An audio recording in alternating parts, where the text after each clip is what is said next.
नमस्कार, अनिता सागरी कोली किचनमध्ये तुमचे खूप खूप मनापासून स्वागत।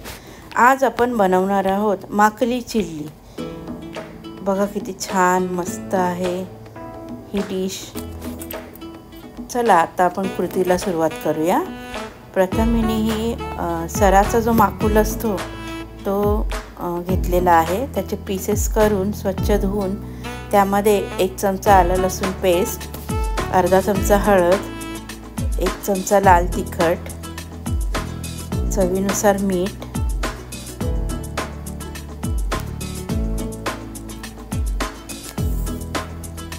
हे सगळं घालून 2 चमचे कॉर्नफ्लॉवर, 1 चमचा मैदा, 1 ते 1.5 चमचा आणि 1 चमचा तांदळाचं पीठ, असं हे सगळं पीठ घालून हे माकलीला जे आपण मसाले घातलेले आहेत आणि पिठं ती सगळी एकजीव करून घ्या।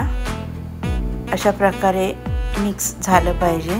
हे बघा असं त्याला कोटिंग आलं पाहिजे। आता इथे आपण तेल गरम करत ठेवलेलं आहे। त्यामध्ये एक एक करून अशी माकलीचे पीसेस सर्व घालून फ्राय करून घेऊया। कुरकुरीत असे फ्राय करून घ्या।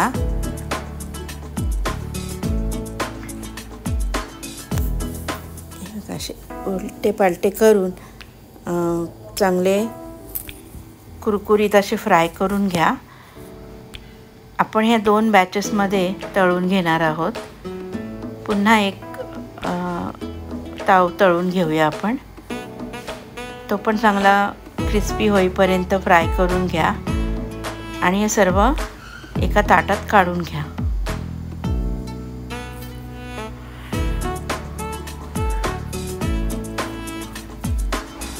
आता आपण एका तव्यामध्ये तेल घालून घेऊया। जे आपण माकलीला तेल फ्राय करायला घेतलेलं त्यातलेच 2 चमचे त्यामध्ये घालूया। लसूण बारीक चिरलेला कांदा चांगला आपला लालसर होऊन द्या। खरपूस असं व्यवस्थित भाजलं पाहिजे। त्यामध्येच उभा चिरलेला कांदा 1, शिमला मिरची 1, ती पण चांगली परतून घ्या।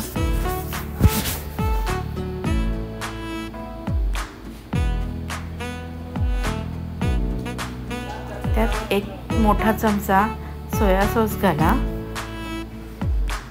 1 चमचा रेड चिली सॉस घाला,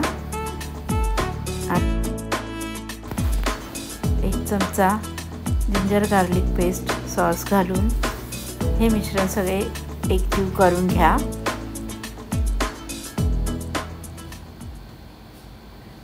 जे आपण माकलीला जो पिठाचा जो मसाला होता त्यातच थोडे पाणी घालून त्यामध्ये कॉर्नफ्लॉवर, मैदा आणि तांदळाच्या पिठाचं जे पाणी आपण त्यामध्ये घाला। 2 चमचे शेजवान चटणी ही घालून पण चांगली एकजीव करून घ्या।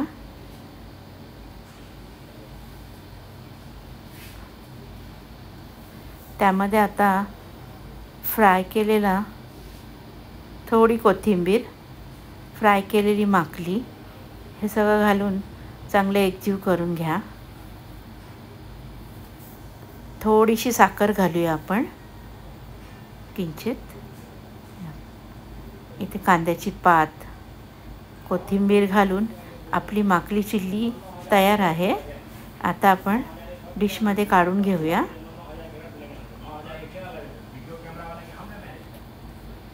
खूप छान होते ही माकली चिल्ली। घरच्या घरी बनवून बघा, hotel style Makli chilli. Recipe कशी वाटली कमेंटमध्ये सांगा। अनिता सागरी कोली किचनला फॉलो करा आणि रेसिपी नक्की करून बघा, खूप छान होते। आणि तीळ घालून आपण ही डिश सजवून घेऊया। बघा किती छान यम्मी आणि टेस्टी अशी ही माकली चिल्ली आपली तयार झालेली आहे। तोंडाला पाणी सुटलं आहे तर नक्की ही रेसिपी करून बघा आणि मला कमेंटमध्ये सांगा रेसिपी कशी वाटली। पूर्ण रेसिपी बघितल्यास धन्यवाद. नेक्स्ट व्हिडिओमध्ये लवकरच भेटू.